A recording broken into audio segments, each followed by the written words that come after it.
صاحب سوال کرتے ہیں کہ رابعہ بصری کے ساتھ یہ قول منسوب کیا جاتا ہے کہ وہ ایک ہاتھ میں آگ لے کر نکلیں کہ اس سے جنت کو جلا دوں گی، جس کی خواہش لوگوں کو عبادت کرنے پہ مجبور کرتی ہے، اور دوسرے ہاتھ میں پانی لے کر جو کہ دوزخ کی آگ کو ٹھنڈا کر دوں گی جس کے خوف سے لوگ عبادت کرتے ہیں، جبکہ قرآن کہتا ہے کہ جنت کی خواہش کرو اور دوزخ سے ڈرو۔ بہت ہی مناسب اور شاندار سوال ہے۔ بات یہ ہے کہ رابعہ بصریہ کے بہت سارے اقوال ایسے ہیں کہ جو صرف ٹیکسٹ بک آف مسٹسزم میں آتے ہیں۔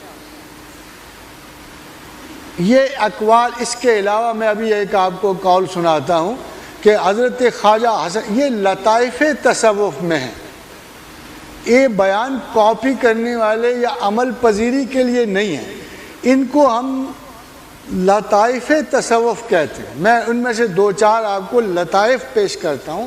ابھی میرے ایک معزز نے دوست نے کہا تھا کہ لٹریچر کی ریفائنمنٹ جو ہے یہ صوفیزم ہے، مگر جب صوفیزم میں لطائف پیش ہوں گے وہ بھی دوسروں سے ڈفرینٹ ہوں۔ تو حضرت خواجہ حسن بصری جو ہیں یہ حضرت رابعہ بصریہ کے پاس گئے اور کہا اے رابعہ کیوں نہ ہم نکاح کر لیں، مل کے اللہ اللہ کریں گے، تو بھی خدا کو طلب کر رہی ہے، میں بھی خدا کو طلب کر رہا ہوں، تو اگر ہم نکاح کر لیں گے اکٹھے رہیں گے، اللہ اللہ ہی تو کرنا ہے۔ تو رابعہ نے کہا اے حسن میرا تیرا نکاح ہو ہی نہیں سکتا، شریعت میں ہی غلط ہے۔ تو حسن نے کہا کیسے؟ تو کہا رابعہ نے کہا اے حسن طالب الہ مرد ہے اور طالب دنیا عورت ہے، اور جس نے دونوں کو طلب کیا وہ مخنث ہے، تو بھی طالب الہ ہے میں بھی طالب الہ ہوں، تو شریعت باطنیہ میں دونوں مرد ہیں، ہمارا نکاح نہیں ہو سکتا۔ تو ان کو لطائف تصوف کہتے ہیں۔ ایک دفعہ خواجہ بایزید بستام دیکھا ایک شخص نے کہ کھڑے ہوئے ایک کتے کو گھورے جا، بڑی دیر گھورا کیے، تو کسی نے پوچھا خواجہ خیر تھی؟ آپ اس کتے پہ بڑے مہربان تھے۔ کہنے لگے یار مہربان نہیں تھا، اس نے تو مجھے عرق ندامت میں غرق کر، جب میں اس کے پاس سے گزرا تو میں نے دامن چرایا، تو کتے نے کہا اے بایزید مجھ سے دامن چرا رہا ہے، تو نے روز ازل میثاق کے روز ایسے کیا کرامت دکھائی تھی کہ خدا نے تجھے اشرف المخلوقات کر دیا، اور یہ تو بتا میں نے کیا گناہ کیا تھا کہ مجھے کتا بنا دیا؟ تو خواجہ نے یہ کہا بھائی یار میں نے اسے یہ کہا کہ اگر میں خدا کی بندگی نہ کروں تو تجھ سے اب بھی بدتر، اور تو اگر تشکر میں چلا جائے تو مجھ سے اب بھی بہتر۔ تو صاحب یہ لطائف صوفیاء ہیں، یعنی ہر فکر کو ایک محاورہ چاہیے، ایک خیال چاہیے، اور کبھی صوفیاء اوٹ پٹانگ باتیں بھی کر جائے، یہ نہیں کہ یہ نہیں کرتے ہیں۔ بایزید نے کہا سبحان اللہ ما اعظم شانی، کہ سبحان اللہ میری کتنی بڑی شان ہے، بلکہ کلیم کیا کہ مجھے معراج الاولیاء نصیب ہوئی اور میں نے جنت و دوزخ دیکھی، بلکہ فرمایا کہ میں 40، مگر کہیں پریکٹیکل سٹیٹمنٹ ہے، فرمایا کہ میں 40 برس اپنے خدا کی تلاش میں رہا، جب میں نے اسے پایا تو میں نے دیکھا کہ میری غلط فہمی تھی، وہ مجھ سے پہلے میری تلاش میں تھی۔ اسی طرح جنید نے کہا میں نے 40 برس اپنے در دولت کی، در دل کی حفاظت کی، تب کہاں جا کر میں ادراک و فہم خداوندی کے قابل ہوا۔ یہ لطائف صوفیاء ہیں۔ جو آپ کی کیفیت نزہت اور ایک خیال بہتر کو مائل ہوتی ہے تو ہر جو سبجیکٹ ہے اپنی لینگویج پروڈیوس کرتا ہے۔ بودلیر نے ایک بڑی خوبصورت بات کہی رائٹر کے بارے میں، تو بودلیر کہتا ہے کہ writers every word is an act of generosity, اچھے برے کی بات نہیں، وہ کہتا ہے کہ ادیب کا ہر لفظ جو لکھا جاتا ہے از این ایکٹ آف جنراسٹی، اچھا یا برا وہ معاشرے پہ احسان ہے۔ میں اس کو تھوڑا سا مینڈ کرتا ہوں کہ mystics every act is an act of generosity, وہ کسی پہ ہاتھ رکھ دے، کسی سے بات کر دے، کسی کی تعریف قلب کر دے، کسی کو ایک لفظ یاد خدا سکھا دے۔ جہاں مسٹک ہوتا ہے His every act is an act of generosity. اسی لیے حدیث کہتی ہے, دو حدیثیں آپ کی پیش نظر ہیں کہ خدا فرماتے ہیں رسول اللہ صلی اللہ علیہ وسلم کہ خدا کو اتنا یاد کر کہ تیرا دل ایک ویرانے کی طرح ہو جائے اور اس میں صرف ایک چراغ جلتا ہو, خدا کی یاد کا چراغ. اور پھر فرمایا جب انسان خدا کی یاد میں ایسے ہو جائے تو اللہ اس کا دست و بازو ہو جاتا, اس کی زبان ہو جاتا ہے, اور خدا اسی کی وجہ سے بارش برساتا ہے, اسی کی وجہ سے معاشرے پر رحم کرتا ہے. ہو سکتا ہے کہ کچھ صوفیاء نے یہ درجہ کمال رضائے خداوند پایا ہو اور یقیناً پایا ہے.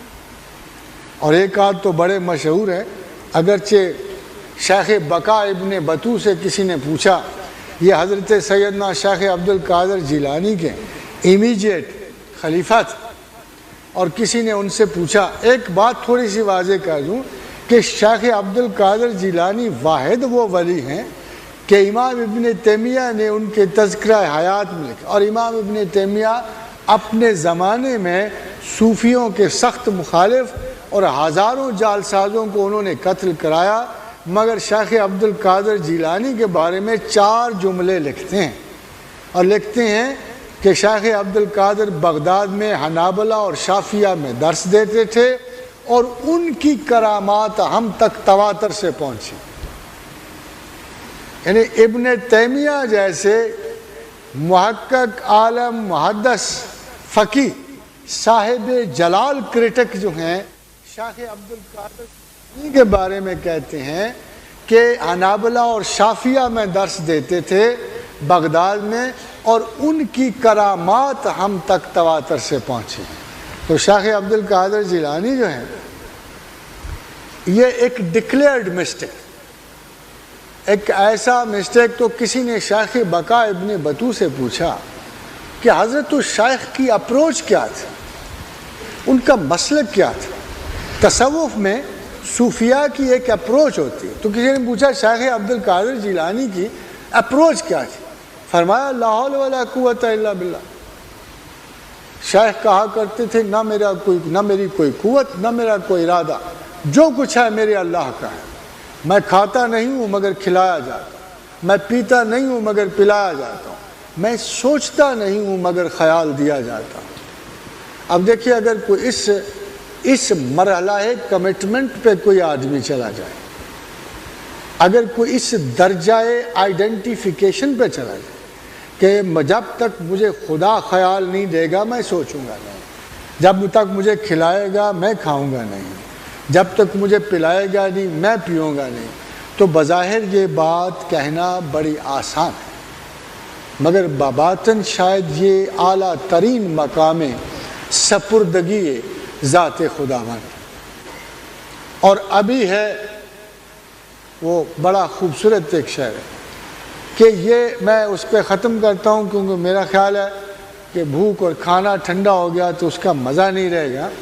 تو حضرات محترم میرا مختصر کہنے کا مطلب یہ تھا کہ تصوف کمٹمنٹ اور فکر کا نام ہے, یہ سوچنے اور سمجھنے کا نام ہے. ایک بڑا خوبصورت شعر ہے احسان دانش کا جو اس تمام فکر کو سمیٹتا ہے کہ یوں ہی دنیا کے لیے ایک تماشا نہ بنے, جس کو بننا ہو سمجھ سوچ کے دیوانہ بنے. تو حضرات محترم خدا کی طرف چلنا سمجھنا یہ اسی طرح کی کمٹمنٹ ہے جیسے کیپٹلزم سے, جیسے کمیونزم سے. آپ نے دیکھا ہوگا کہ جب کمیونزم آیا تو پاکستان میں کمیونسٹ نے کبھی اللہ اور رسول کا ذکر نہیں کیا. اس کی کتاب بھی کیملن کی تھی, وہ ہمیشہ ریڈ بک آف ماؤ زے تو کوٹ کیا کرتا تھا, وہ لینن کے حوالے اور مارکس کے فرسٹ انٹرنیشنل کانگریس کے دیا کرتا تھا, وہ بالشفک آرمی اور سبھاش چندر بوس کے گیت گاتا تھا. تو حضرات محترم جب انسان کو مینٹل کمٹمنٹ ہو جاتی ہے, and that's what we need today. آپ خدا کو چاہتے ہیں, آپ جب تک پوری ذہنی کمٹمنٹ نہیں اس کے ساتھ کریں گے آپ کے اعمال نفع بخش نہیں ہوں گے. شریعت بغیر نیت شریعت بغیر طریقت محض رسم و رواج ہیں، اور یہ رسم و رواج باقی قوموں میں بھی جاری ہے۔ ایک عیسائی اگر آپ سے یہ کہے کہ میرا طریقہ عبادت یہ تمہارا وہ، آخر ایسا کیا فرق پڑ گیا کہ تم مجھے غلط کہتے ہو اور میں اسے غلط کہتا ہوں؟ انگلینڈ سے مجھے ایک نوجوان نے یہ خیال بھیجا کہ what is so big difference between you and us? We also believe in God, you also believe in God. تو میں نے اسے جواب میں کہا کہ خدا کی قسم تم سچ کہتے، اگر ظاہرہ عبادات ہی ہوتی صرف تو مجھ میں اور تجھ میں کوئی فرق نہیں۔